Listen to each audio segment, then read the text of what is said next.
And then out of nowhere, dude, I got a tweet from a guy named Andrew WK. And I'm looking at it, and it's like, hey, saw your drum cover from 8 years ago of our song. My drummer just quit. Like, are you available? We love the energy. Want you to come and tour with us. And I'm like, this has to be a joke. And it wasn't a joke. It was them. And so I flew to LA, auditioned, and then we went on tour like the following month or something. I got love for the game. Bring it back to the golden age where the fresh beats knocked down. Whatever happened to real hip hop? Love for the game. Let's start this. Let's just fucking cheers it up. It's not a podcast unless you crack one of these open, Boom. Patrick. You recording over there? Yes. Hell yeah. Welcome to the first ever episode or recorded episode. We're going to end up giving these guys a few episodes to binge watch on the day that we launch the podcast on this YouTube channel. So if you're watching this, go and binge watch the other ones. But anyways, we got Clark Kegley, the first official recorded episode, and it is in the books. It's official. How you doing, man? Good, man. Congratulations. This is sick. I'm so stoked for this. Even though, like, obviously, you know, it's just starting the channel. We're just starting small, right? But if you're watching now, just know you're one of the first people watching this podcast. And even if it's slow growth, we're going to keep this going for the next 20 years. So get used to hearing my voice, motherfuckers. 20 years. Yeah. What's the goal with it? This is the long-term path, because I've always wanted to figure out how can I branch out from the dating niche, because obviously do you really want to be the 55-year-old dude talking about approaching women? So there's some of those guys. There are those guys, but eventually you have to level up, right? And so for me, even the people that I served with, any of the businesses that I ran, I wanted to be able to branch out and kind of just go in whatever direction felt right at that time. And so this is more me planning for the future. And so I consider this podcast to be the hub, right? So imagine if we have the hub in the center, and then and it's Raw and Relentless, and then there's an offshoot called Raw Dating Advice. There's another offshoot called Raw Business Advice. There's another offshoot called Raw Fitness Advice, whatever it might be. But this will be the hub to where anybody who enjoys on those other branches can listen to this podcast and get overall value. You know what I'm saying? Sick, man. Do you ever think that it's not something I think about a lot?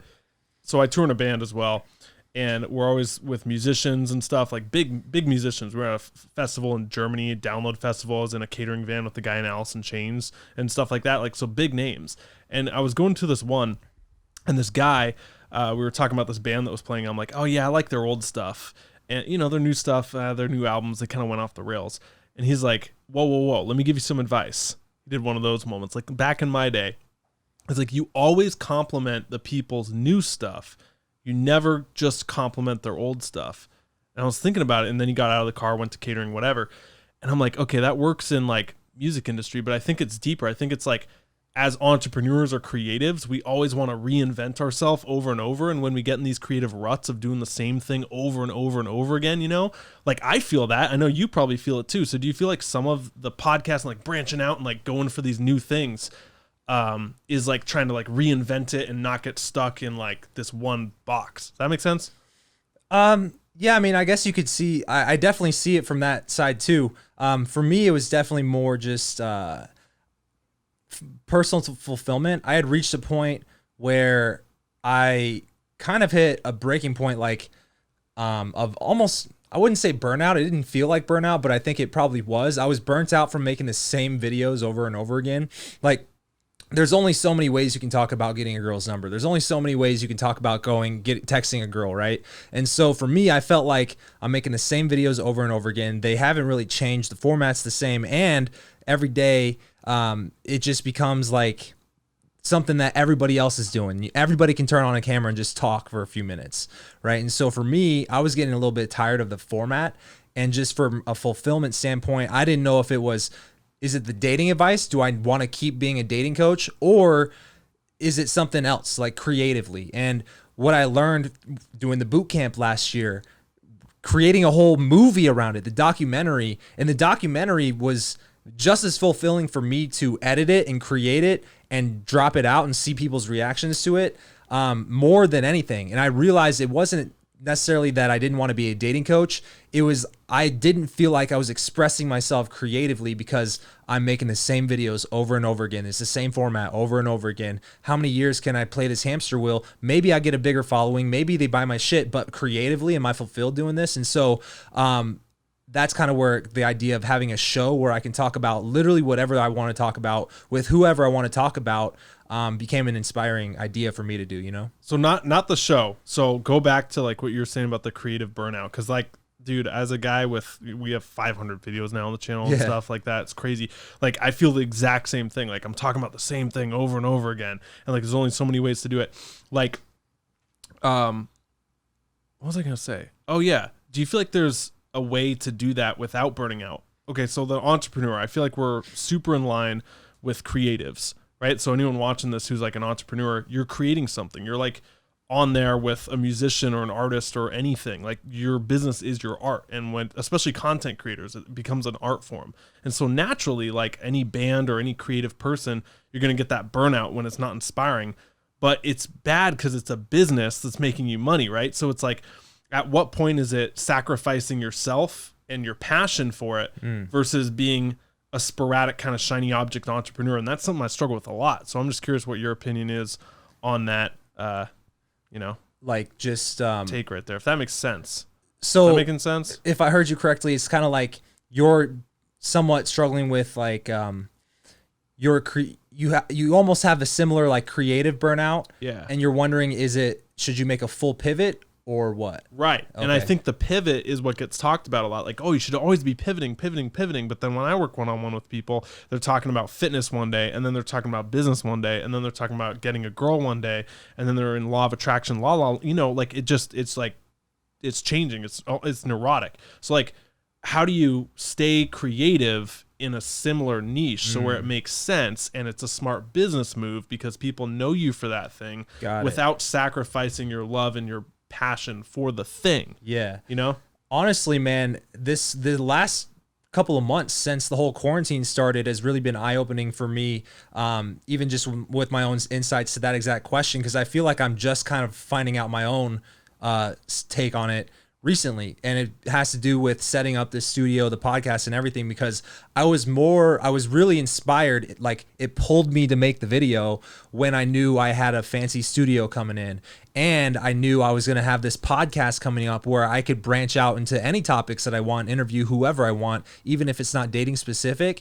And it really made me creatively able to express more in my dating advice videos. And so even the ones I've put out on the dating advice channel while I was just making this thing and setting up and getting cameras in the mail, even my videos over there are more creative. And I'm like, yo, this is actually a fire video. I like it because for me, I wanted it to feel like they were hanging out with me. I want them to be able to turn on the video and just want to listen to my take because it's just me, you know, and rather than, oh, his tips didn't work, next or whatever. Yeah. And so I definitely want my advice to always be as good as it can possibly be, always. But it just felt like it lacked the connection to the audience that I craved, right? I really wanted that because otherwise I'm just a guy talking to a camera for the rest of my life. You know what I'm saying? And so for me, like even just the editing of the video, the music that I chose, it was like feng shui. I reorganized things. I put a little bit of more class into the way I edit it. But on the fulfillment front, I think my fulfillment from doing this with the studio expressed itself in the thing that actually brings in the money, the business that's currently working and currently taking off, right? That's another business I will be doing for many years coming. Like, I don't want guys to take this the wrong way. Yeah. That's also the long-term play, but it's kind of like, this is the thing I show up to on the weekends, I record, and then that's the thing I do to coach and really give back directly, you know? Yeah. That's a mature move too. It's like not just throwing everything away and going into like a new thing or a new niche or whatever. I think it's a mature entrepreneur to like pivot the creative form and re-inspire yourself with the thing you're doing rather than just chasing the next thing. Cause like, I don't know, so many people, they're just neurotic with it. So it's smart. Yeah. And if I wanted to like I could sense a lot of people, if they're even remotely in the same boat, they might be thinking to themselves like, but you're going to start over from scratch on a whole second thing. And that I think is an important distinction here. Cause it's not like, oh, I want to start a second channel to make money. My money motivation has nothing to do with this raw dating advice because I know it's going to be starting a channel from scratch, and I'm willing to do that. If this channel gets 100 views for the next 2 years, bro, get used to it because it's going to be here for another at least 20 more, right? This is a long-term play. I'm not doing it for the views. I'm not doing it for the money. I'm doing it for me. And the dating advice still runs, and that brings in the revenue. It gives me the ability to work with guys directly, things like that, you know? Yeah, for sure, man. That's sick. This, let's start roasting people. That would get a lot of views. So tell me about this Andrew WK, because that's the drummer, the band. Is it a band or? Yeah. Okay. It's a solo artist, but Yeah. he always refers to it as a band. It's like we're in it together, but it's mostly his thing. He's been going for like 20 years. Because I had never heard of him when I first met you, and I was like, I don't know who this guy is, but they play in front of huge crowds. And then I told Kate, and I think I brought up your Instagram, and she goes, oh, I used to listen to that guy when I was depressed in high school. And I was like, oh, that's the band he plays for. Yeah. Well, and I didn't even judge it from that because honestly, I'd seen the videos of you playing drums, and I'm like, yo, if I had to go on stage and they had to be like, who has the best air drumming impression, I would do that. And that's what this man does in real life. Well, let's see it. What do you got? Yeah.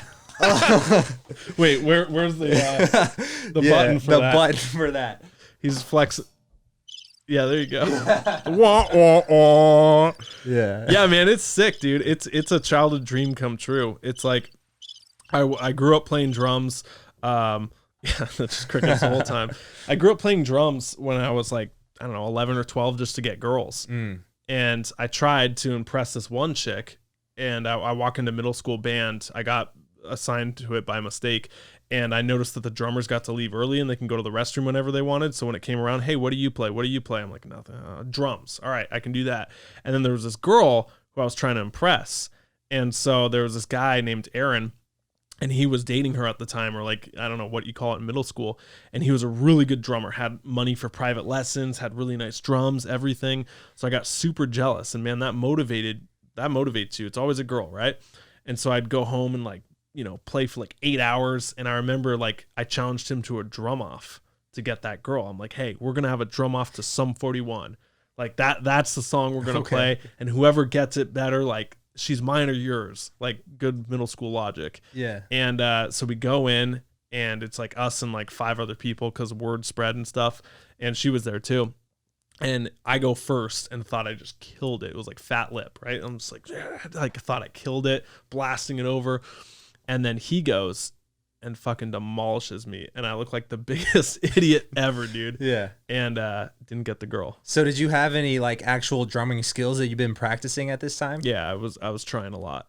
But I mean, the pain of that just motivated me so much to just go all in on drums, right? And so I would just go home every day, like 8 hours and all this stuff. And, you know, without going into like a childhood story, I went to college and I was still playing drums, started posting these drum videos and on YouTube. And that was my first YouTube video, was me shirtless, oiled up, playing shirtless to Misery Business by Paramore. Okay. I thought that was going to be like the best thing. I was like, yeah, I'm going to be fitness and drums at the same time. I'm going to like drum out. And yeah, I got a lot of hate comments. I don't know why. But yeah, so I did that, and I started having all these drum covers. Built a little bit of a following, but didn't really do anything with it.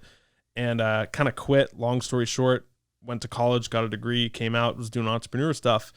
And then out of nowhere, dude, like I got a tweet from a guy named Andrew WK. And I was like, what the heck? This has to be a joke. Like blue tick mark and everything. And I'm looking at it, and it's like, hey, saw your drum cover from 8 years ago of our song, one of those cringy covers. Like, my drummer just quit. Like, are you available? We love the energy. We want you to come and tour with us. And I'm like, this has to be a joke. And it wasn't a joke. It was them. And so I flew to LA. So you were a fan previously. Super fan, dude. Yeah. I remember She Is Beautiful, Party Hard, some of the big songs. I was at like 5th grade summer camp, and they were playing as we'd go into like the dining hall and stuff. And so like I always had that and stuff, and met him a few times before then. So like super fan. And you know, that's back in like 2000 and whatnot. And so I flew to LA, auditioned, and then we went on tour like the following month or something. And it's just bananas, dude.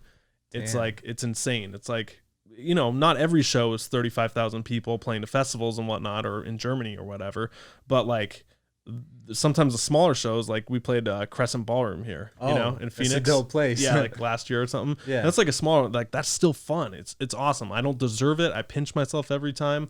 Like I didn't have to put in the years and years of grinding to make that happen. But I realize it's like the best of both worlds, because like one thing it made me realize is you can have both. Like everyone growing up, they always tell you when you're 18, 20, like pick something and get really good at it. Like that's your thing, and go all in on that thing, whether it's basketball, whether it's business, whether it's a YouTube, like pick that thing, stop trying to do everything. And I was kind of like, all right, I'll do YouTube and like entrepreneurship. And I was stoked on it. But I had this part of me that was like dying inside when I'd look at my drum kit, or I'd see my friends who were posting YouTube videos back then, and they're touring in like big bands all around the world. And I'm like, fuck man, like you quit. Like you quit on that dream, dude. Like that little 12-year-old doing a drum off, trying to get a girl. Like you just gave up. And so like the craziest thing is when I saw my buddy playing a show to like 3,000 people, I like recommitted. I'm like, all right, I quit. You know what? I'm gonna do it, because the scariest thing for me would be like being 85 years old, smoking a cigar in the rocking chair, right? Looking back and being like, man, I wish I would have gone for that. Well, what is that experience like? Like, how cool would it be to actually play music? Like, I should have gone for that, man. Like, to me, that gives me chills thinking about that stuff. Like, I don't want any of those regrets, which I know is cliche, but like, I think everyone's on the same boat. Like, we don't want to go out with what ifs. And so within 60 days of like seeing my friend play to 3,000 people at a Warped Tour and stuff, I was like, fuck, all right, I'm gonna go home. I'm gonna practice. I don't have a band. I don't have anything. Nothing was there. I quit everything. Didn't drum in like 3 years because I went to college and stuff. Within 60 days is when I got that tweet saying, hey, you want to come drum with us?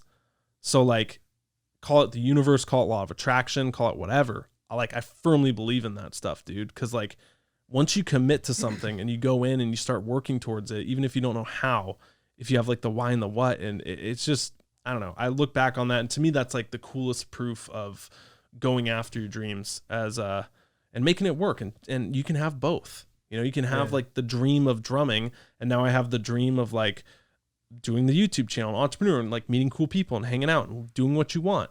And you have both, and they coincide. And so I don't know. I think that's like the biggest thing I learned from that. And yeah, I mean, I'm lucky every single time we get to play. Damn, that's fucking badass. Yeah. You make me want to become a professional basketball player again. Thanks, man. At the age of 30. You can do it, man. I read a thing like there's some marathon runner. I was some chick. Well, she's not a chick. She's like 80 years old. That's the point of it. She was old. And they denied her. I think it was the Ironman in Hawaii when they do that whole thing. I said, no, you're too old. It's too dangerous for you. You can't register. And this woman who was 80, she's like, fuck that. And she registered where she got denied. So she ran it anyway and finished the race. And it was like this big story and stuff.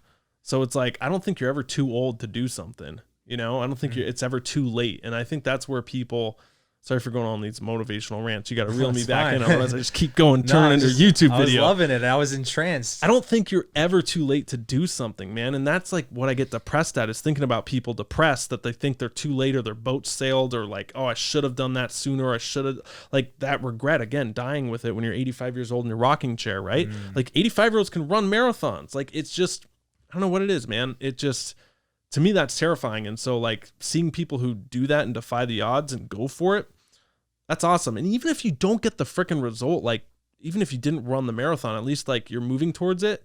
And the real thing we all want is not the end result. It's progress. It's not the journey, right? It's not the destination. It's the journey, not the destination. No, like fuck that. It's like the journey sometimes isn't fun, but the thing that's fun, man, is progress. And that's the thing that gets us alive and makes us come alive every single day. And like you get up and like, if you're not progressing, what are you doing? Like sitting at home playing Fortnite, eating Cheetos, like drinking beer, like that's fun in the moment, but terrible in the long term, right? And it's like, you're not progressing, and it's a fake form of progress because you're leveling up in some video game and stuff, right? And so it kind of feels like it, but the grand scheme of things, it's like, that's why it's soul sucking. Anyway, I threw like 15 things out there, dude. Yeah. Brain's a mile a minute. That reminds me of this song. There's a song, by the way, do you ever listen to Big Sean, like rap? I've listened to a few songs. Okay. Yeah. His album, I Decided, I started listening to it at a time in my life where I was like struggling financially. I was fresh out of dental school. I was trying to make the dating advice thing work. And at this point, it wasn't working yet. And I was like always on the verge of like not being able to pay my rent and stuff. And I started listening to his album that had just come out at the time. It was like 2016. And it's called I Decided. And he had this a song called Bigger Than Me, and the whole message is like, this is all, it's bigger than me, and like it's kind of like about his mission, his path, his like his purpose in life. And he had a line, it was like, I see people in the same place 10 years later and that shit's pathetic. And then he's like talking about, I can't be staring at the same ceiling fan when I feel like I have no ceilings, man.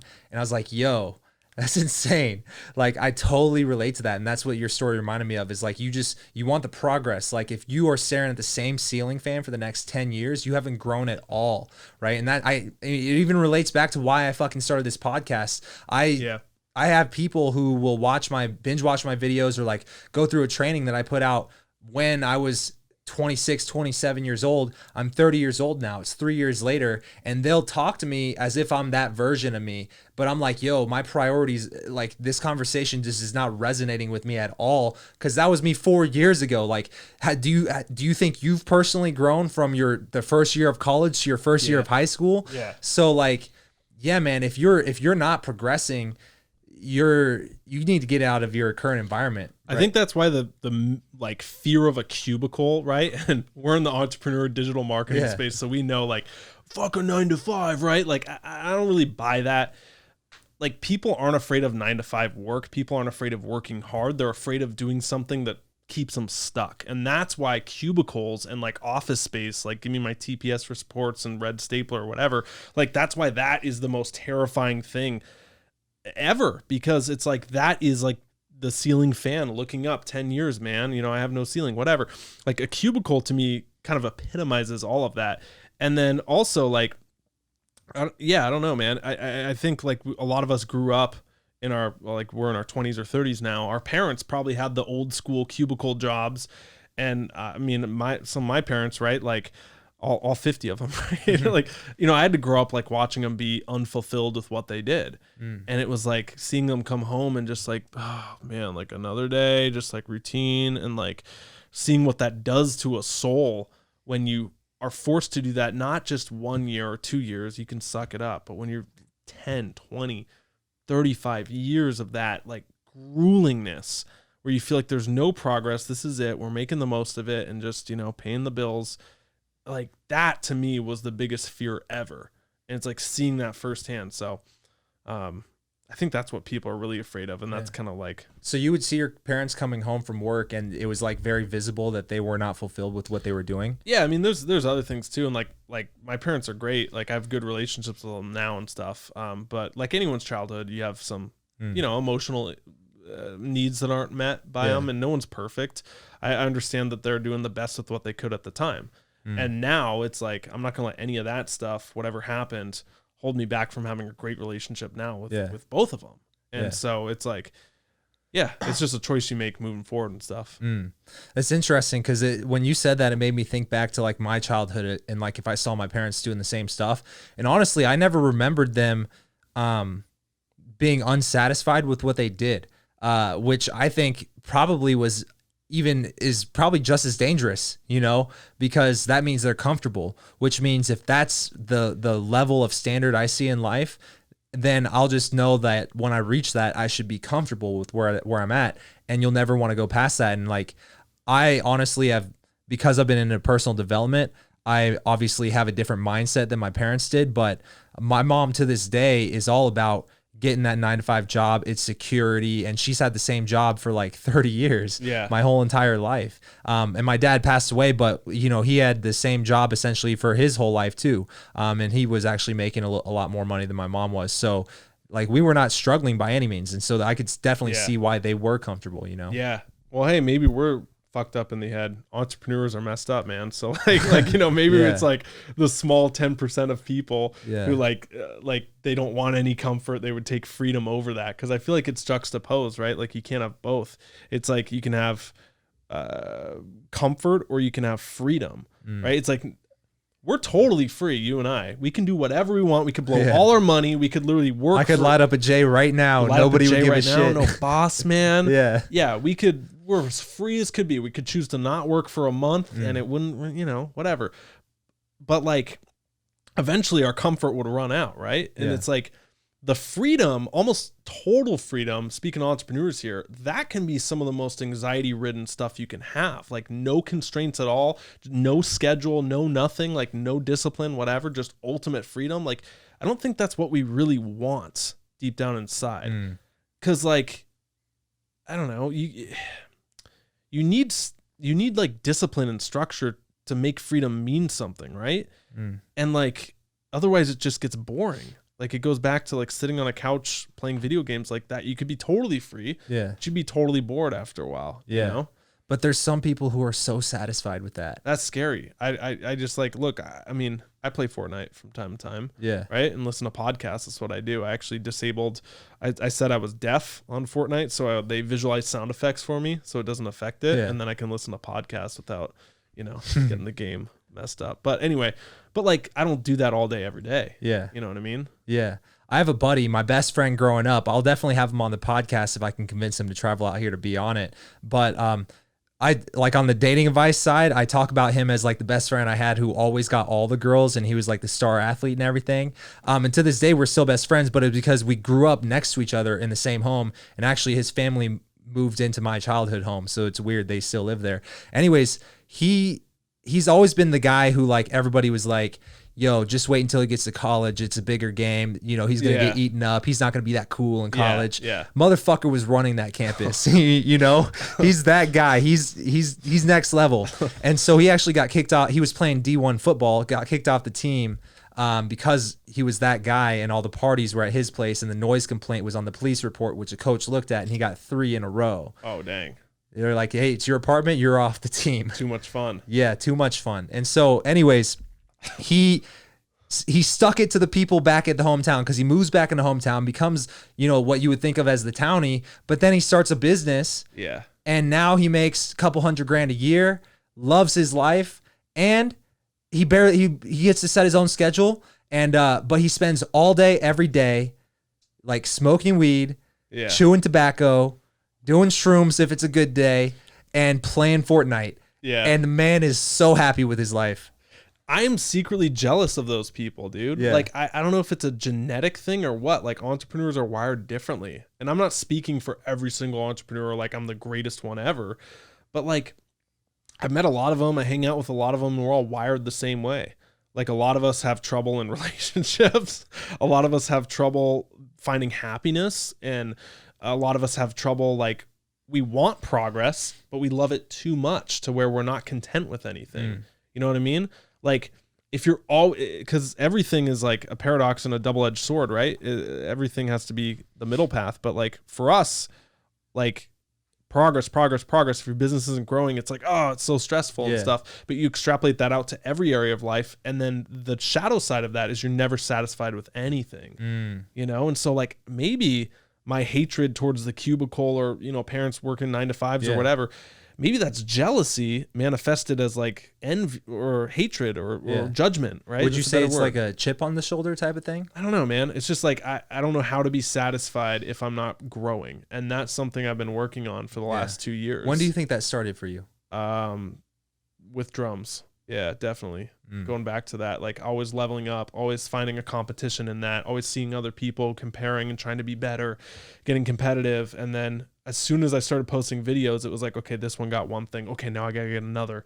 Now I got to level up that. Oh, if it's not as good as that, many views, many subscribers, like my life sucks. So I think there's a bigger conversation too, or a side one about, maybe not that interesting to people, but like not comparing yourself and making your self-worth about numbers.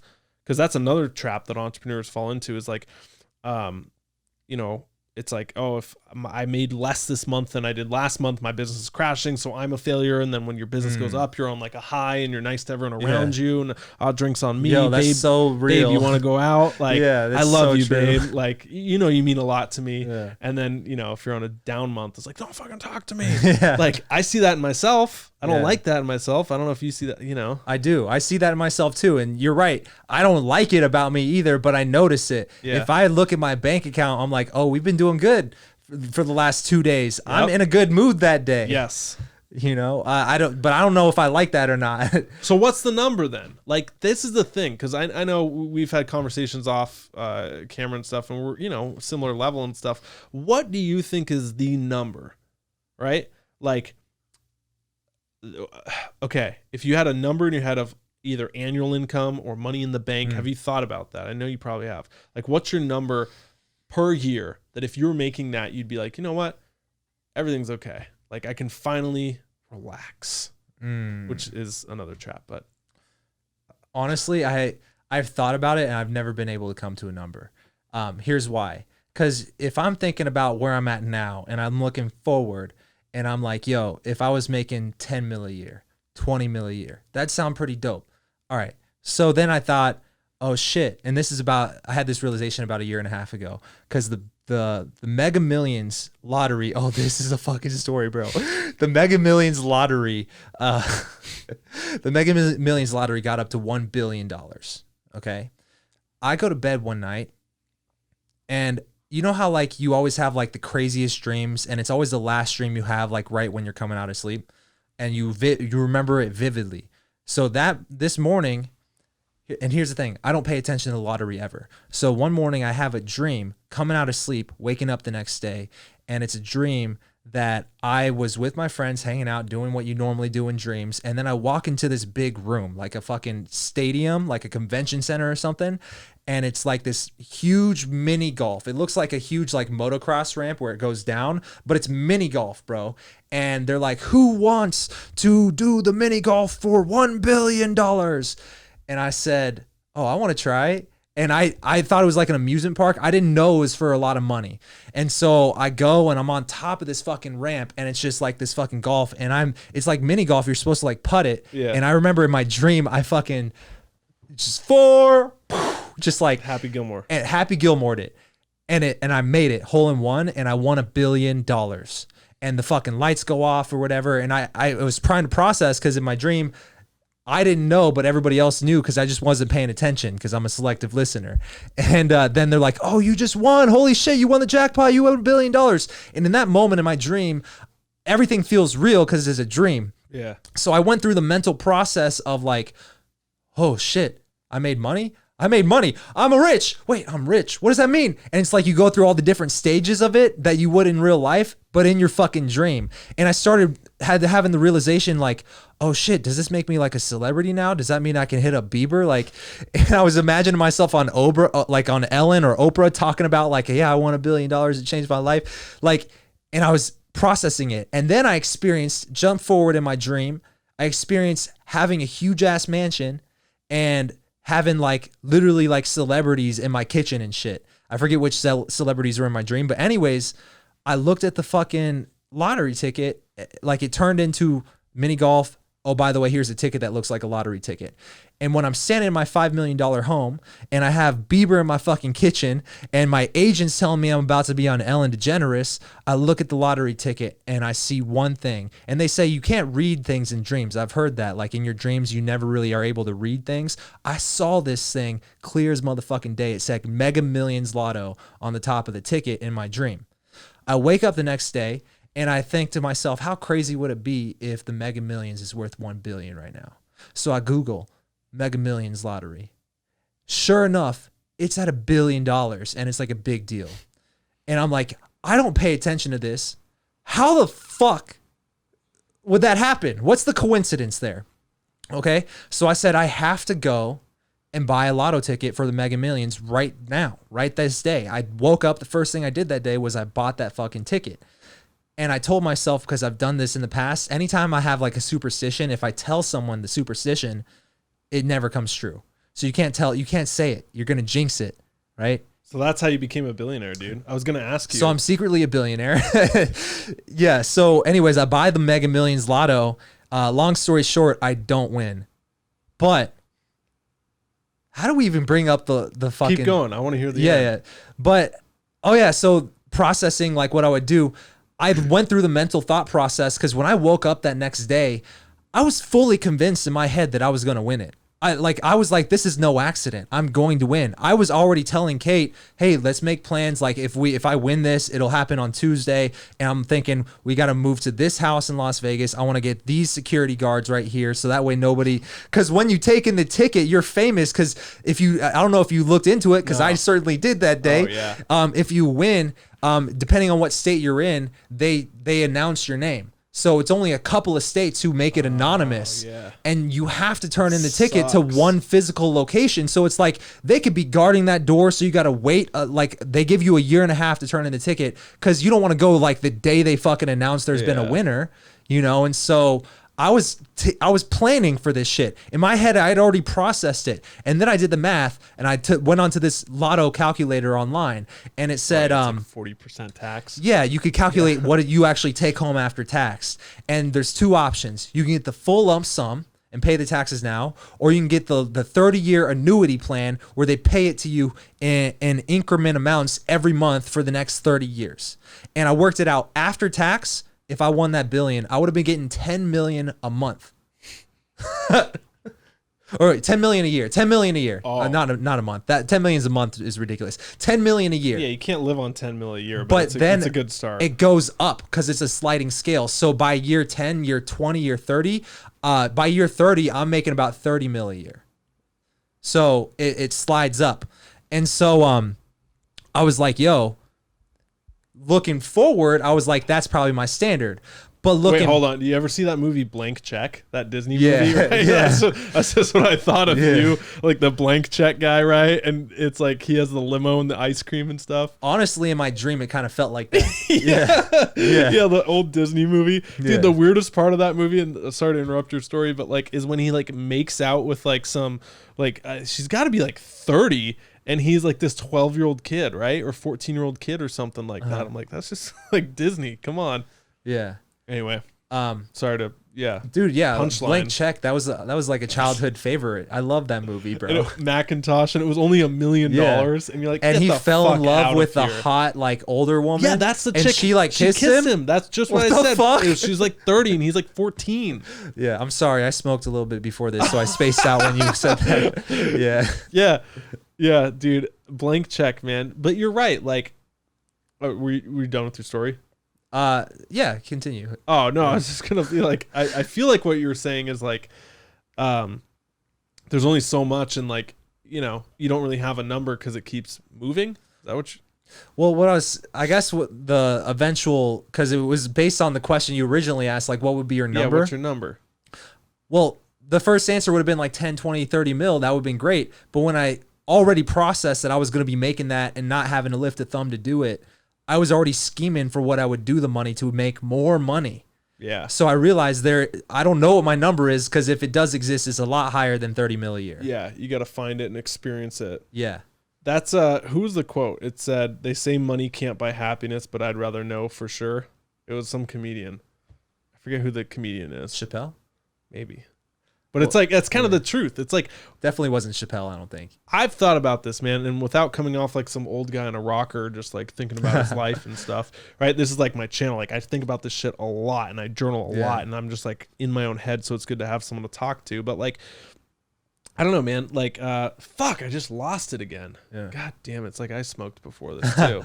Well, I got a question for you. Do you feel like because you have traveled the world playing for this world famous band and built your own business, had your own YouTube channel, do you feel like you as a 26-year-old man, 27, No, 28, 28, do you feel like as a gray? I got a little gray. As a 28-year-old, you feel like mentally you're a lot older than that. Like you've had more reference experience in your 28 years than probably a lot of people do get in their first 30, 40, 50, 60 years. You know, Patrick, they say on the road, you live more in 1 week than most people live in 1 year. Is that a real saying? Yeah, it's a real saying, but I don't know if it's true. Did Andrew WK coin that? No, some of the guys in the band did. Okay. They've been even crazier and stuff like that. I don't know. Experience, like, this is my thing. Like, every single time I was doing something, it was always for experiences. And I knew, like, I don't know how I knew this, but like, I kind of saw the trajectory of a typical life. And this isn't hard to see. It's like most people, okay, you grow up, you go through the school bullshit till you're 18 years old. Then you have that fork in the road, college or alternative. I'm like, okay, I'll go to college because worst case scenario, it doesn't work out and I have a degree and I can do the safety net thing. Right. And I'm like, I don't want to get in a conversation about college scam education system that's been beaten to death. I did college, but I was like, okay, in between, I'm like, I could work a job or I could go work on a farm. And so I took the experience of working on a farm instead of the money, and it brought me in whole, but I knew experience of living on a farm in some car tent, woofing on an organic farm or whatever was going to be cooler. And then, you get out and I'm like, okay, I could go get a job or I could take like a year or two and travel the world. So I went and I saved up working shitty jobs. I don't have rich parents or anything or any trust fund or anything like that. Like I literally worked jobs, lived in my mom's basement so I could save enough, went all around the world traveling, Asia, all this stuff, because experience over money, right? And then eventually like I got the band gig and I'm like, oh, I could not do the band gig for a moment. And I'm like, I could grow my business. I could make more money. If I'm on the road, I can't really do this. So like, but I took experience over money. And like now, just recently we moved to Scottsdale over Seattle and I'm like, okay, experience over security or whatever. So I guess the whole point of that is like, I feel like the more you go with experiences, like that's the real winning right there. And I know it's cheesy to be like money doesn't buy you happiness, but I think the whole reason we want money in the first place is to get experiences. And so it's kind of backwards. It's like we think we need money to have experiences, but sometimes the experience that you want comes without having money and sacrificing money to get that experience. Does that make sense? And I think there's really like 2 or 3 currencies in life, right? There's time, energy, and money. And so when you're young, not a lot of money, but you got a lot of time and a lot of energy, right? When you're an adult, not a lot of time because you're probably working, but you got energy and you got money. Then when you're old, you don't have any energy, but you got time and money. So it's like, when the hell are you going to actually travel the world or go after your dreams or be that basketball star or that rock star or whatever, if not when you're like a young adult, And again, that's contradicting what I said. It's never too late. It's never too late. Yeah. It is never too late. But I guess ideal time before you have a family and stuff, man, like go out there and live. There's an inherent urgency, because you will die one day. Yeah. And you know that. Like, I wonder, like, if you had the ability to take a pill and it was an immortality pill, you would never age, you would never get injured, and you would stay just like the exact same you are today, even if you never worked out again. Would you take that pill? And I've thought about this before I get your answer, and I just kind of realized, like, for me at least, I felt like there would be no motivation to do anything because you're like, I'll do it next century, The urgency is good, man. That's a really good way to put it. I've never thought about it like that. But like everyone's talking about like living forever, right? And like the AI singularity coming in. Yeah. And we're going to merge with forever is a long time. I don't know, man. I think there's something spiritual to death. And like I really honor it's like an that. Evolution to a next level. Yeah, and it's kind of arrogant to think that we know exactly what happens after we die, so we never want to die, so we can live forever. Yeah. What if death is like something we can never know what happens after we die, right? Yeah. What if it's more badass and like even better? So you're betting all your chips on this thing. What if this was like, it's like your death is a birth into another life. What if? Like what if it's cooler or different? It's like or something? eating while you're on the toilet. Yeah, it's like, okay, even if there's a yeah, just like that. If there's a 1% chance that it's better, but there's a 99% chance it's not, it's like, I don't know, would you take that odds? Would you go for it to see what if? Like, I don't know if that's making sense, man, but I think about it a lot. I feel like it's going to be cool. It's going to be different than we expect. Yeah. When you die. What's your views on the afterlife? White man in a robe. We get judged. Yeah. Well, I'm rewatching Lost right now, and they're in purgatory. Yo. Spoiler, Yeah. Well, I heard that spoiler. When you were saying lottery numbers, yeah, I was just thinking 4, 8, 15, 16, 22, 42. I actually couldn't, like, I was obsessed with the show. I binge watched it all on Netflix in like one go, and I thought about trying to memorize the numbers, but I was just like, that's too much effort. You can't not. Are you serious? You didn't memorize them by the end of the show? Nah. 4, 8, 15, 16, 23, 42. Maybe I just have a worse short-term memory. I don't know. I don't know.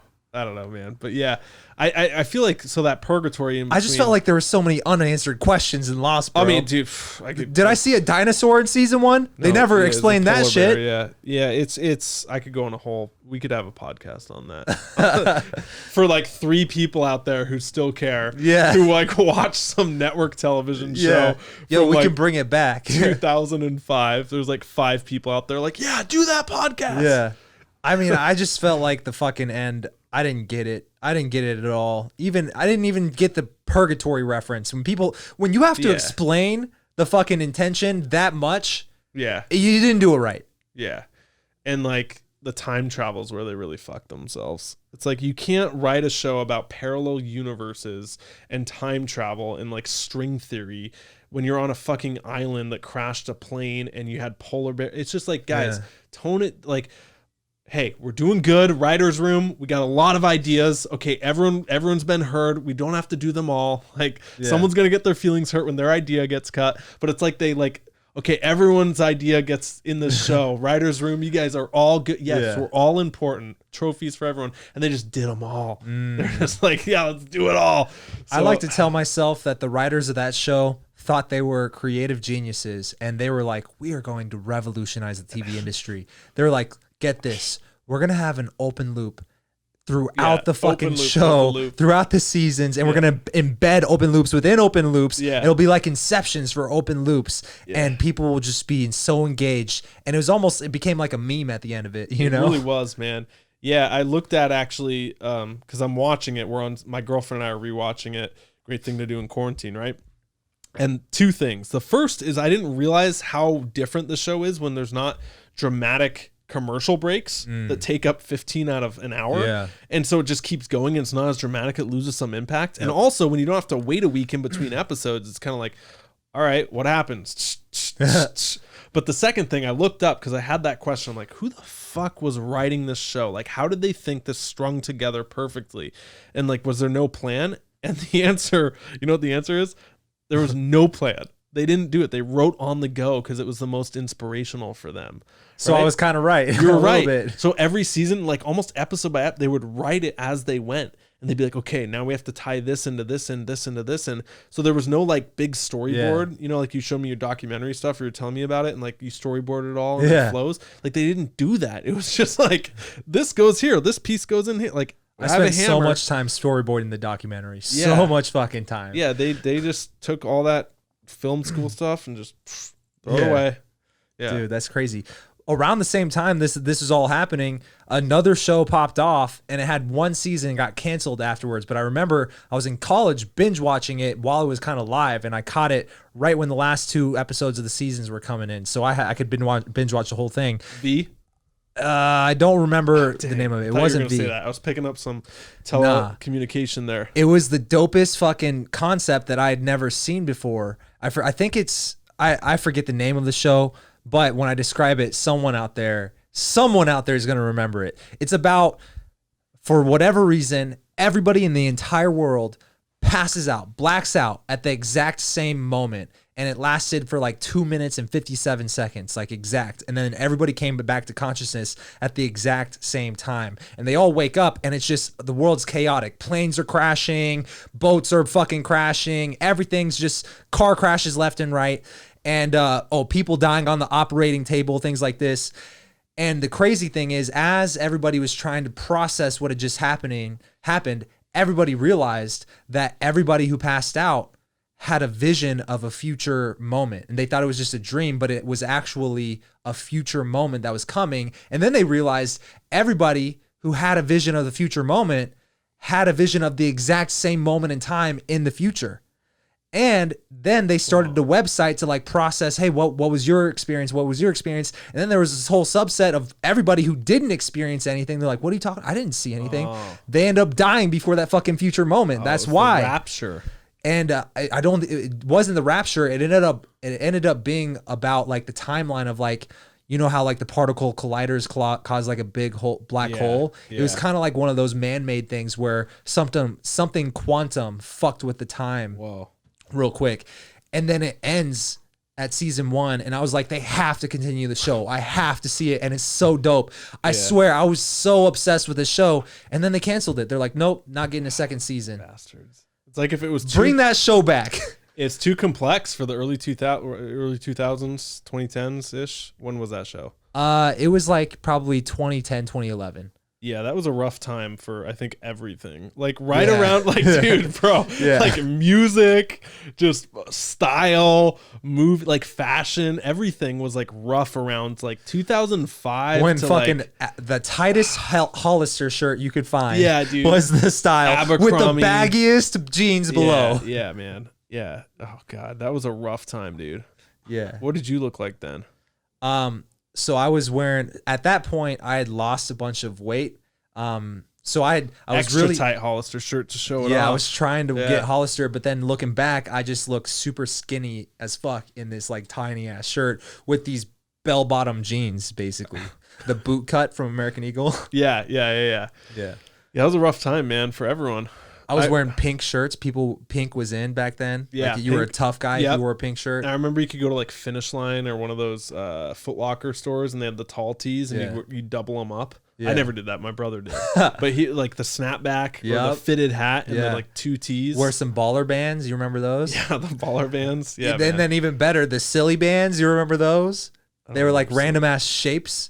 And you put the silly band on, and it looks like this fucking weird ass rubber band on your wrist. Dude, I remember when Livestrong bands were like, everybody, coolest thing ever. Yeah. Remember they went so viral because that was the first time like a Livestrong yellow band, right? Like someone was wearing a band, so you'd see it everywhere. It was like a badge of honor. You saw someone wearing it, and you wanted to get one. No one had ever done one of those rubber bands around the wrists, and those were so like crazy that they were getting resold. I think they were only like $1, $2 in the store.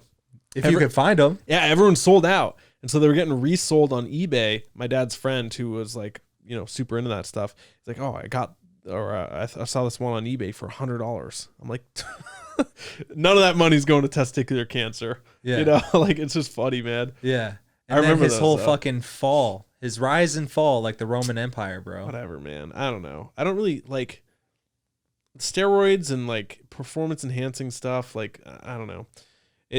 I don't really know cycling or his world at all, but from what I've gathered from it, it's pretty much like 99% of people do it. I think it's more common people do it than don't, right? So it's kind of like, I'm not saying that's good and that's like awesome or whatever, but the guy has one fucking ball and he can still crush it. I don't know how many times. Like, come on. Is it really the blood doping that's like making him win, or is it just like he's badass at what he does?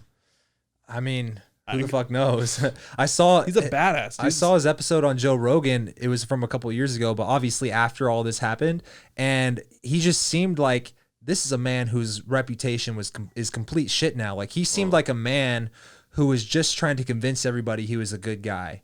Like at the tone of his voice, that sucks. and I was like a PR specialist. Like, okay, when you say that word, just DK as you go down. Yeah, something like that. No, I don't think. I wish he had a PR specialist because he was like, well, this happened, and like his tone was like trying to qualify the fuck out of himself. Oh yeah, that's at least the vibe I got. But it makes sense because like Jared from Subway, that man is in jail for the rest of his life. That guy's a piece of shit, right? Yeah. But like it's like the rise and fall. He had a rise and fall just as epic as probably a Bill Cosby or a Jared from Subway, but not as illegal as what they were doing. Yeah, but I mean, there's one thing with like child stuff and like all that and drugs. But as far as like cancel, like he was canceled to the same degree. But he's like using his own body and like blood doping. I know it's unethical. Obviously, it's breaking the rules. I'm not condoning that, but like I don't know. There's something like I don't think he belongs in the case of like cone of shame for the rest of your life. He's not OJ. But he's not Bill Cosby either. He's still a badass, man. Like that's the thing. Like again, I'm not a cyclist. I don't really know the sport, but I just think people are so quick to like cancel, cancel culture, right? And like you say one bad thing and they rip it all from you. It doesn't matter. But like it holds so many people back. I've realized coaching people one-on-one, one of the biggest objections, because I teach people how to start YouTube channels and make content and all that. Biggest objection I get, even from like entrepreneurs, 7-8 figures, whatever. Clark, I'm scared of posting a video that's going to tank my brand. that's gonna make me look bad.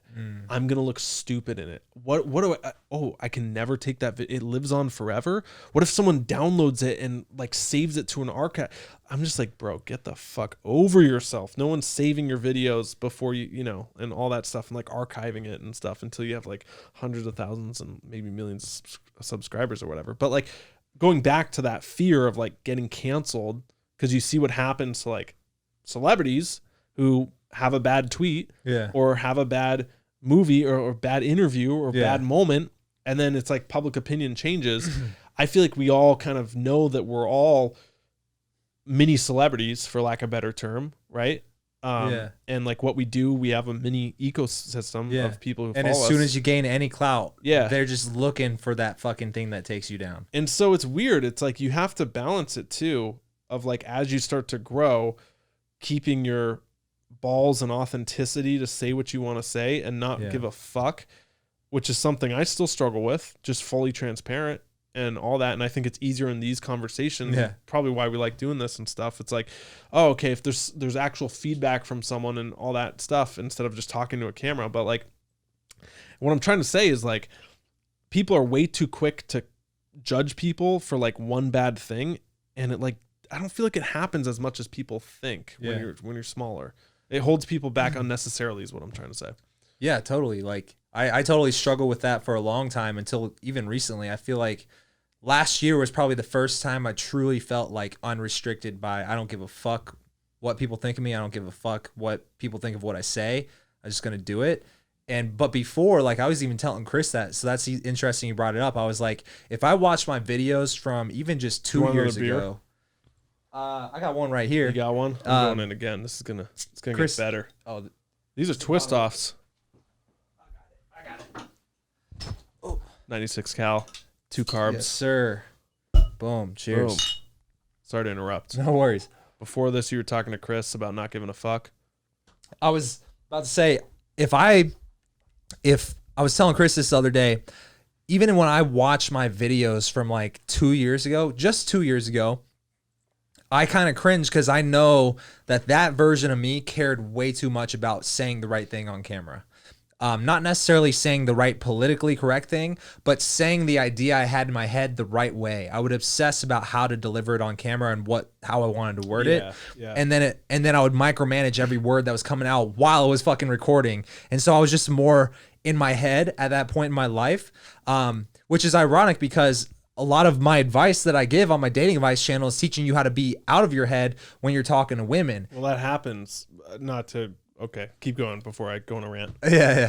Well, that's what I think I was going to kind of express a similar idea because it's like it's different because I can do it conversationally with women because I'd worked on it, but on camera it's just a completely different vibe and you got to relearn the skill. So anyways, so you think you don't give a fuck anymore? No more. So you can literally turn on what happened? Weed? Yeah, that's exactly what it was. Yeah. I need to get some weed. I started smoking on a regular basis. And for me, I would start hitting a vape pen at night. And it's really started probably a couple years ago. Honestly, around you can literally watch my videos and see it in my vibe. But I would hit it at night just because I had friends who had vape pens. And so they left one at my place. And I realized if I'm focusing on a fucking problem in my business or just like looking for a solution to something I'm dealing with in the business side of raw dating advice, as soon as I hit that weed, it was like I saw the same problem, but from a different angle. It was like looking at the dark side of the moon for the first time. And for me, if I didn't get too high to where I was out of control, but just enough to where my mind kind of went in different directions. Yeah, you stop the overthinking and second guessing and the internal chatter. And you just start seeing like, oh, why don't I just try this? Oh, why don't I do this? And so honestly, a lot of basically my entire business today was built off of like creatively solving solutions, sometimes with the use of weed at night after I've been working most of the day. Right. And so I still use it as a creative tool. I was talking to my buddy about this the other day who has been a massive pothead before, but he's super spiritual now. And now he's super into entrepreneurship and stuff. And he's building like a clothing line called Pink Gorilla. I think it's Pink Gorilla or something like that. Correct me if I'm wrong. I'll feel bad if I got it wrong. Is it tall tees? No, I think right mismatch? now they have a hat, but it's just it's more a Yeah. logo, and they had CeeLo Green wearing their shit the other day. Oh, Yeah, so it's fucking legit, and they're I based said out of it. Miami. fuck you. Yeah, yeah. So he made me realize like you got to respect it as a tool, right? The moment you don't respect it for what it is, you get out of control, and that's where you get into addiction and you start getting lazy, playing video games, munchies, Yeah. etc. And so for me, if I can respect it, it became a tool for me, and honestly, it made me a lot more introspective on like what is the root cause of why I feel so like high strung. And so for me, just having that realization, it's almost like self-therapy. And for me, I just realized I don't give a fuck. I Yeah. just don't give a fuck, right? The only reason I give a fuck is because of ideas that other people put in my head anyways. So it's hard when someone hears just the way to not give a fuck is to not give a fuck. And it's like, it's cool. You see a YouTube video that's motivational, right? It's got the inspirational music. And it's like some dude yelling like, why do you care about what other people think of you? Yeah. And it's like, it's all that stuff. Yeah. But like actually applying it day to day. Okay. A guy comes to you. He super gives a fuck, Yeah. right? Maybe he's like a 7 out of 10. He Mm. has days where he doesn't give a fuck. But it's not consistent for him. Right? What do you say to that guy where he has glimpses of it, but it's not there incorporated into who he is? Yeah. There's this old phrase. I actually think it was coined by one of the guys on RSD. Have you ever heard of RSD? This Way is back Owen. in the day. Yeah, this Real is social Owen. dynamics. Yeah, he had this phrase, and I only remember it because my roommate, back when I was in my pickup days and I was living in Scottsdale, man, he would say this all the time, and he had this video saved. He's like, your brain needs proof, not promises. You can promise your brain, yo, everything will be okay. Just approach her. Nothing bad's going to happen. But it needs proof before it fucking starts to believe it. And I think that kind of applies to even what we've been talking about now. It's like, It's what does that mean with approaching that example? so What's like proof? if a girl, like, so for example, at my boot camp, I literally gave a speech about how guys need to stop giving so much of a fuck. And it's even in the documentary, I put this part in. And so I said, for me, what I do when I take my guys out to a bar or nightclub, and I did it at the boot camp as well, is I would literally make them get out of their shell. It takes a big fucking moment. You know, motion creates emotion. Tony Robbins says that shit. And so I literally would go into the fucking middle of the dance floor, and I would go first because, you know, they're not going to go first. I have to go first if it's my fucking exercise, right? And so I'm like, I'm just going to prove to you guys that I don't give a fuck right now, and more just to prove to my own subconscious that I don't give a fuck, because the moment you do this, you really don't give a fuck for the rest of the night because you're just riding in that Right. high almost. We've you all know? had those moments too. Yeah, and I go into the middle of the fucking bar or the crowded part of the fucking bar, and I just start jumping up and down, flailing my arms, dancing like a fucking idiot. And I do it for a minute and I have them time me, right? And so at the boot camp, I did it. And I went first and I had them time me, and I looked like a fucking ass, and I didn't give a fuck. But maybe I gave a little bit of a fuck. Yeah, I'm a little bit nervous to go first. Always, obviously. But I do it immediately after. Nobody can say anything that's going to embarrass me more than that. Nobody. So I just stopped giving a fuck. And then, so for them, I had a few guys do it. But until you do it, it's hard to believe it. You got to touch the stove to see that it's actually hot, you know? Did you make Chris do it? No, but I made James do it at the last boot camp, so Chris will probably have to do it at this one. He's getting excited for it. Yeah. Yeah. It's interesting, man. Like, I see you and I know you don't give a fuck. And I know some of it's weed, but like a lot of it just comes from like the inner work and pushing through it and pushing yourself Yeah. and stuff like that, which is why I respect you. But I see a lot of people, this is something I want your take on. It's like what you teach and what you talk about is the opposite of what you do.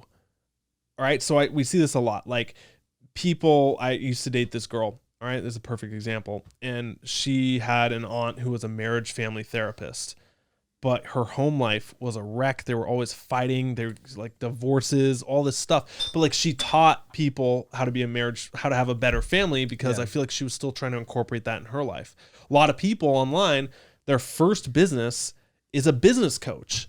It's like, what the fuck? Like, Yeah. who's not seen this? Like, what, you haven't started a successful business, but you've read a bunch of books, so Yeah. now you're going to be a business coach, but you haven't incorporated that. You haven't walked the talk yet. Yeah. You know, same thing with like dating advice. I'm sure like a lot of guys who like talk a big game with dating advice, and this is what you say to the girl. They have all the theory, but like you look at their results in their relationship, or maybe they don't have any, and they're weird. Yeah. It's like, what is that about people that are drawn to the thing? We're drawn to teach the things that we still need to incorporate and live. I think more it's just top of mind, tip of tongue is what if I had to guess. But if I'm hearing you correctly, it's like we're kind of teaching the things that we're working on currently, right? I think for dating, what really makes kind of just, I assume what makes a lot of my advice stand out is that I try to make sure that everything I teach does come from experience. I don't want to teach something that I haven't had personal experience with. So, like I even started talking about it recently. Like I don't teach a lot of Tinder and Bumble because that was never my thing. My thing was I approached a lot of fucking chicks, right? And I'll own that shit. There's a lot of people out there who won't own that, and they'll try to teach from other people's experiences or from books they read, or they try to talk the talk without having walked the walk. And for me, I truly believe game recognized game, like the old Jay-Z quote. Like I can instantly spot when a guy's full of shit if he's talking about dating advice, because I've been through it. You know what I'm saying? Yeah. And so for me, I just try to own that. So I know a lot about some things, and some things I don't know a lot about, and some things I'll be full transparency. Like I struggle with this too. I say this all the time on my dating advice channel. I'm like, yeah, I struggle with this too. I have struggled with this in the past, and I own it. And so for me, I try to make it a non-issue. Yeah. By being more, I guess, just owning it. But on the other hand of that, there was another point that I was gonna make, but I don't know. I guess like talking about the things you still need to incorporate in your life. Yeah. Do you think it's like we're working on it, so we're obsessed with it and we're learning it, so then we get maybe it's not so maniacal as I'm making it out, like fuck these people talking, like how dare they, but maybe it's just like honest. Like when you get really excited and you're learning things, that's where true passion comes, because it's still exciting to you. Like we were talking about before with like the creative burnout. Once you do it so long, you're like kind of burnt out and like, oh, this again. When you're fresh and you're doing it, you have all this passion for it. You're like, let's go. And so it's natural that person would give the advice and want to share it. So I think that's the positive side of it. But just I guess, I don't know, man. I just see it a ton lately in the business space, and it kind of makes me cringe, and I can't. I'm sick of it, and that's why I distance myself from like pretty much every entrepreneur now, like who flexes on Instagram and is still into cars and Lambos and like G-Wagon. Like I want to vomit. Like I get physically sick. I think this kind of relates to what we were talking about before, kind of like the shit that was in style back then and it's not in style now. Yeah, you think this is going to be the tall tees and the lost 481523 of 10 years from now? I truly think Instagrammers who are flexing in front of like stacks of cash, Lamborghinis, hot girls, it's out of style. G-Wagons and I have this own theory, and again, this is like a weed thing because you become more introspective. I like to think in terms of like energy and law of attraction a little bit more than I was before. When I was not, before I ever smoked, anything that had to do with energy, I tuned it out because it's not logical. It's not scientific. Open to it. So for me, smoking weed, being more introspective, reflecting on a lot of things, and even just thinking about how things connected in my own life, and I'm like, bigger than you. It is bigger really than me. What it is. Exactly. And so I have on the same lines of that, I believe that kind of as a marketplace, what I'm feeling, a lot of people must be feeling too. And so I've just kind of been paying attention to this in the background for the last 4 years. And I'm noticing like that's your truth. A lot of people are probably tired of seeing 60-minute long video sales letters that look like a PowerPoint presentation where you think it's only going to last 2 minutes, but it lasts 60 fucking minutes, right? People are tired of that shit. They want the free book and they want it sent to them, not the fucking ebook for $80. Right. Right. And I think the same thing on social media. There's a phase where ranting about your political opinions was cool. Now it's fucking annoying. There's a phase where it was cool to flex on Instagram. Now it's fucking annoying. There was a phase where every fucking ad I saw on Instagram was, I just made $50,000 yesterday on Shopify doing drop shipping. Swipe up if you want to learn my strategy. And there's a new teenager every fucking day saying the same shit.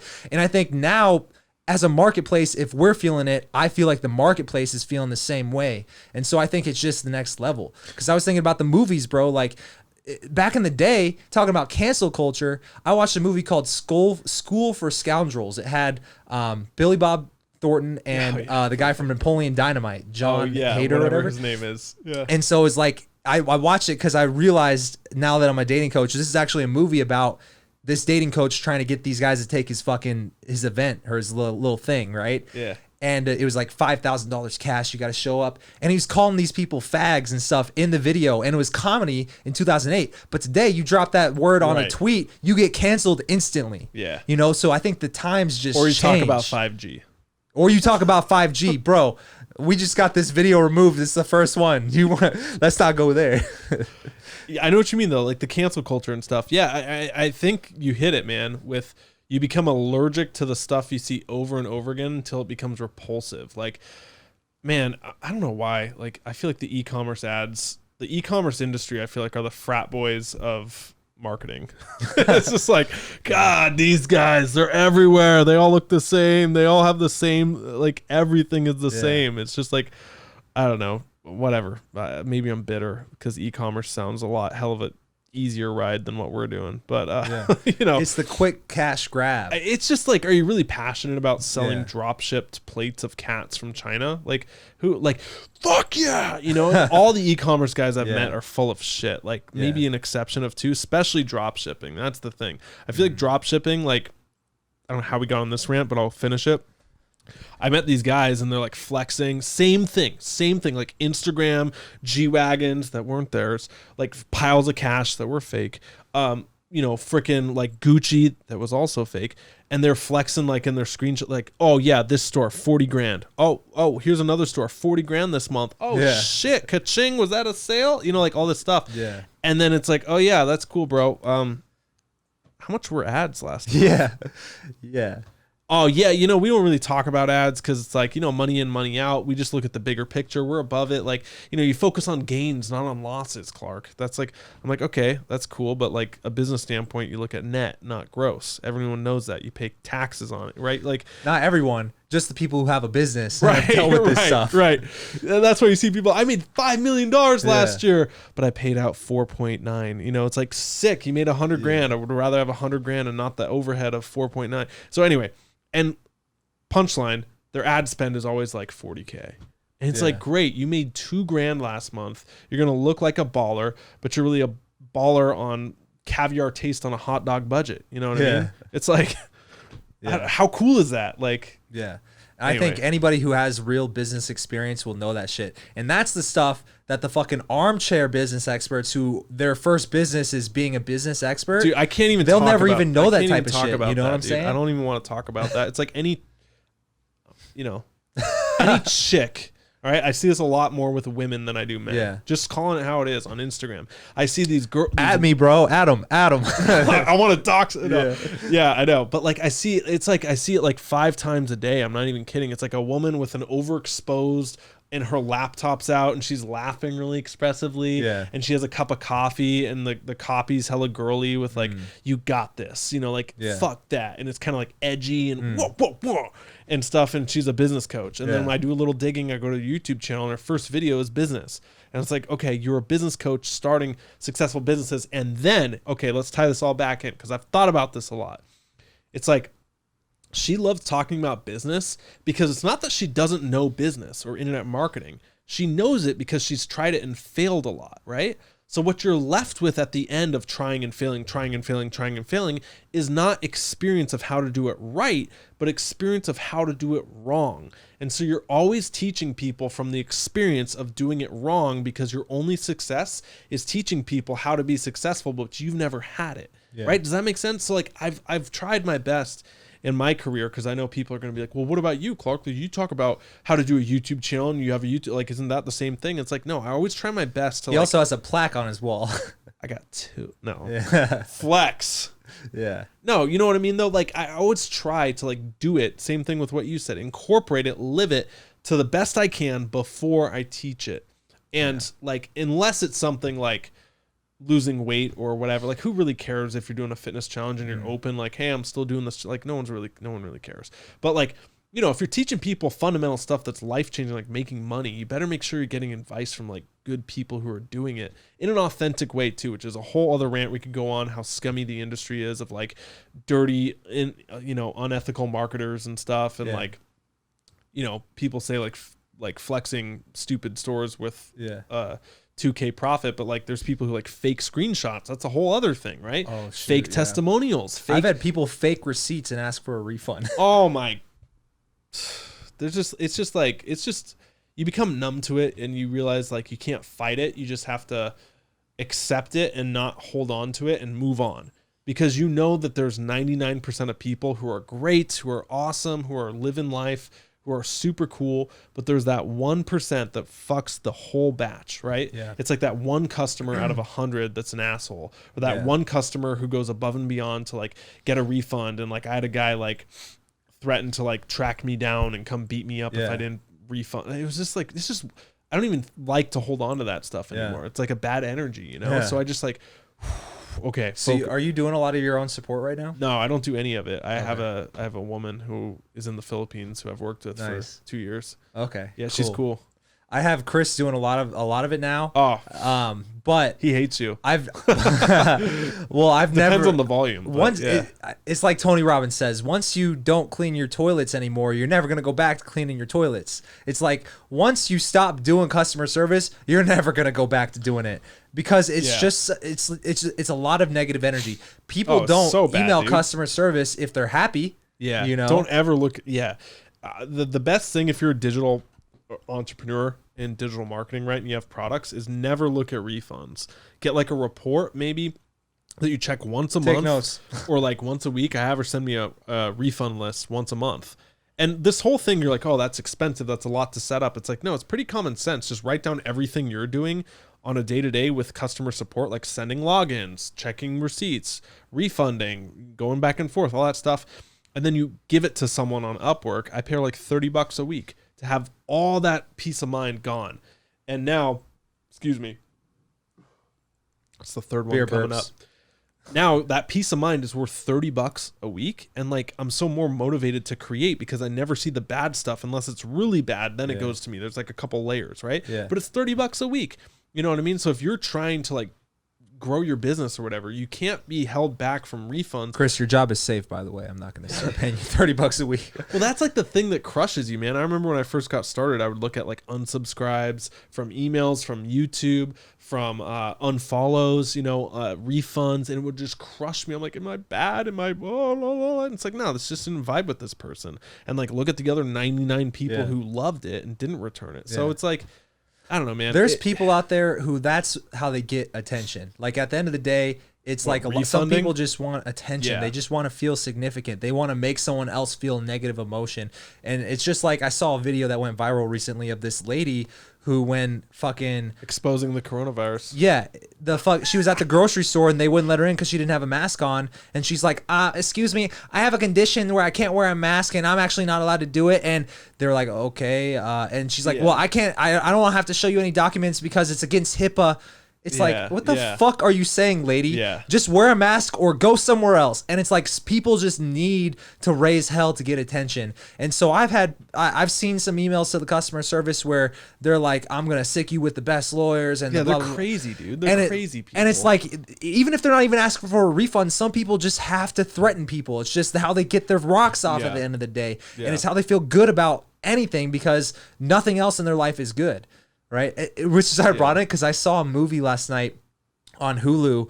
Hulu has this whole horror themed. It's called Into the Dark or something, and so they have a bunch of movies that are produced by the Into the Dark, and it's the Hulu horror, and they each have different themes. But this one really made me think last night because it was about like this dude who showed up to the hotel, and the guy who was at the hotel just kept playing these pranks on him, and like it ended up getting like murderous and stuff. But at the end, it comes full circle because this guy actually deserved it because he was like one of the top internet trolls in the world, and everybody hated him.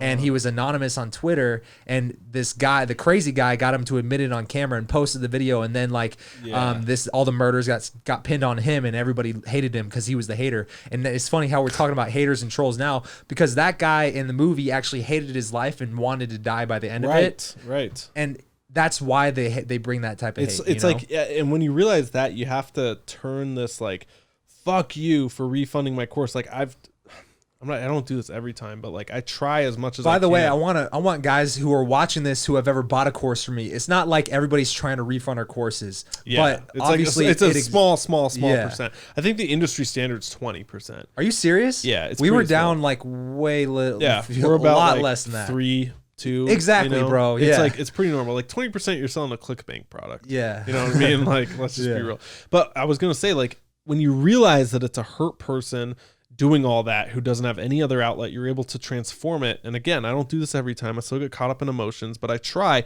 to have like compassion towards them and like be like, even if it's a negative comment, especially that, I'm way better when there's no money attached to it. When it's like, you know, a negative comment on a YouTube video, it's like, all right, who cares? Like, I'm so numb to it. They Yeah. could say anything on a YouTube comment and I'm just numb. Yeah. You know, like my first videos were shirtless with Paramore. Like, you think I got hate? Like, I just got numb to it, dude.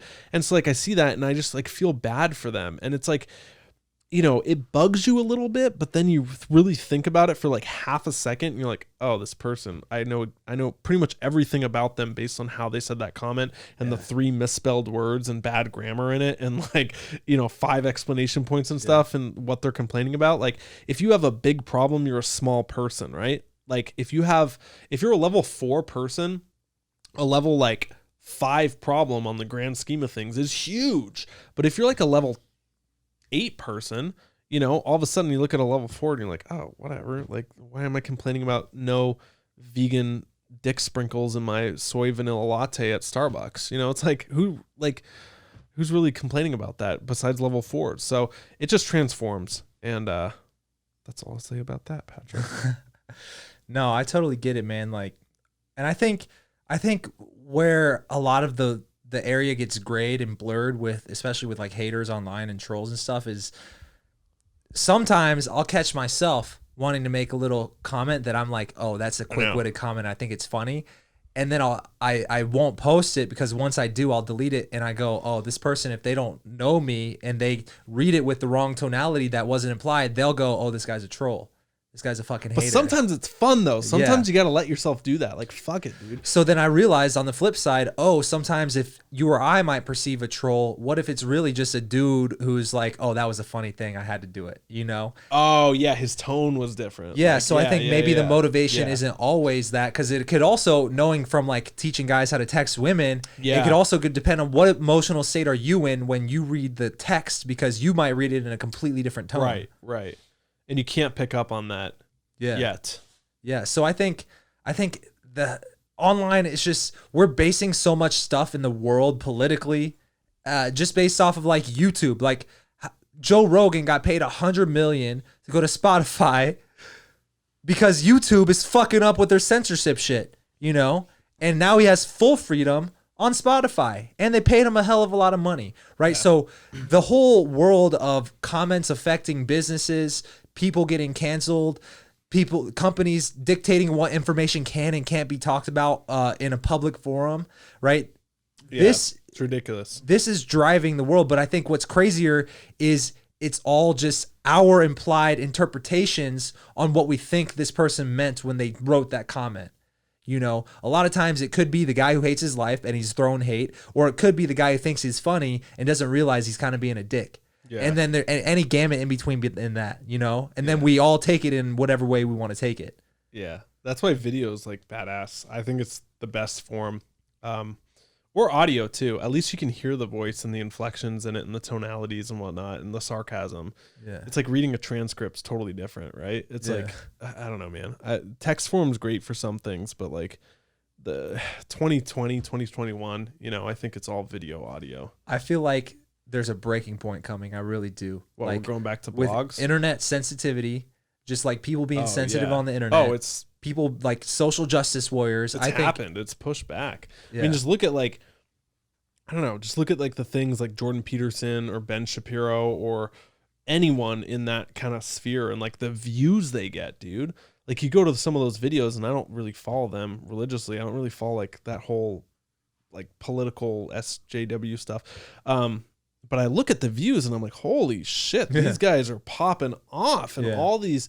And then I get kind of sad because I scroll to the comments and it's like, again, you have the extreme, right? And I think we can all agree extremes are bad. It's like, okay, extreme left of like every single white male is a piece of shit and had everything handed to them and they should be blah, blah, blah. Like, get on your knee.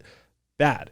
But all the way left or right of like watching every single Jordan Peterson destroys so-and-so and having a comment where some guy's bitching about his ex-wife and how women are sluts and blah, blah, blah. You know, it's like, okay, bad. It's like, what's the middle? And I think that's the really like granularities where like most people are in the middle, but I feel like, you know, the past 20 years or whatever, the middle was more this way. And, you know, I lean pretty right and I'm pretty conservative and stuff like that. So it's like kind of like, okay, over here, but now it's like pushing back this way, I think. And it's kind of that sliding scale. Yeah. Yeah. I've never been one who's like, I've never paid attention to politics enough to have a educated opinion on any of it. Because honestly, I've like my whole life, I've been so Who'd you vote focused. for? You vote for Trump? I didn't even vote. I felt like I was doing people a disservice by voting because I pay so little attention to it. Wow, you know? I wish like 90% of America was that way, right? Like I don't know.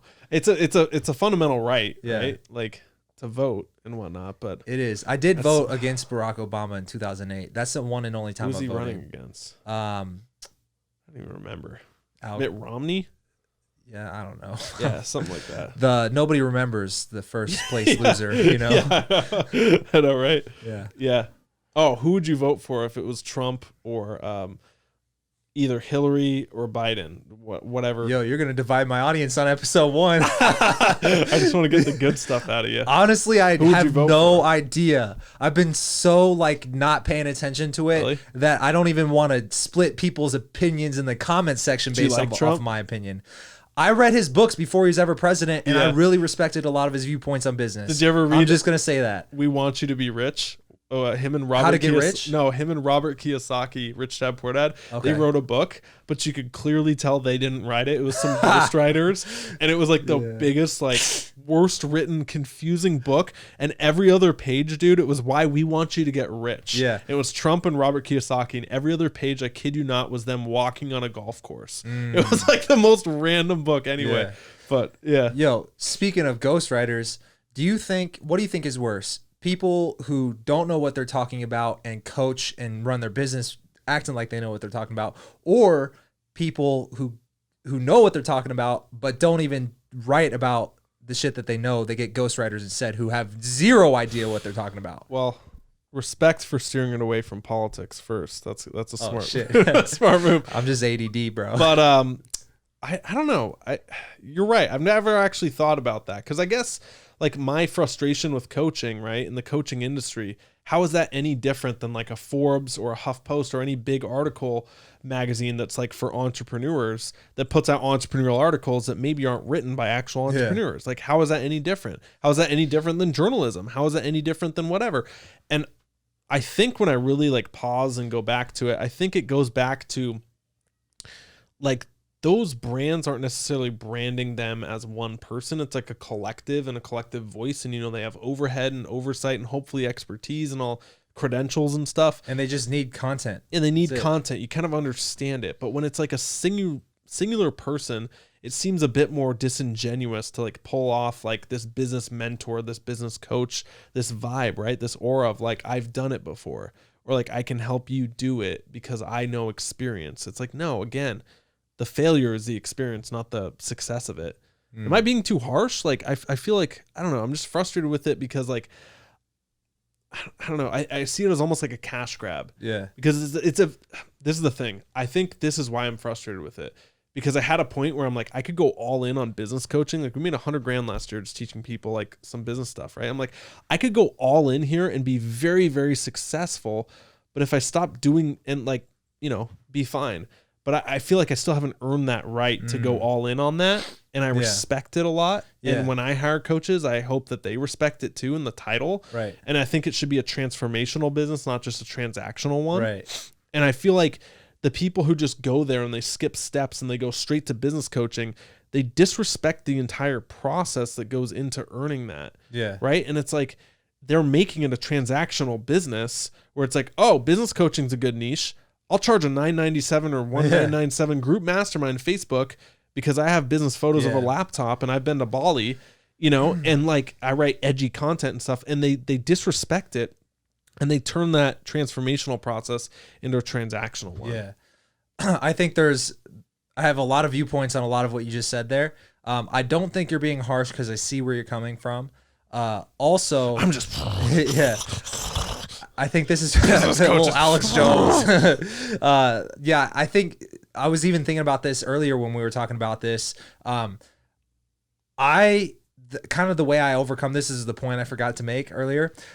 Is everything I teach, I try to make sure I visualize it like it's like steps on like a timeline, right? Checkpoints. And so I'm just 10 steps ahead of the person I'm coaching. Right. And so even when I move, which means I'm also still on the fucking path. I'm still taking steps.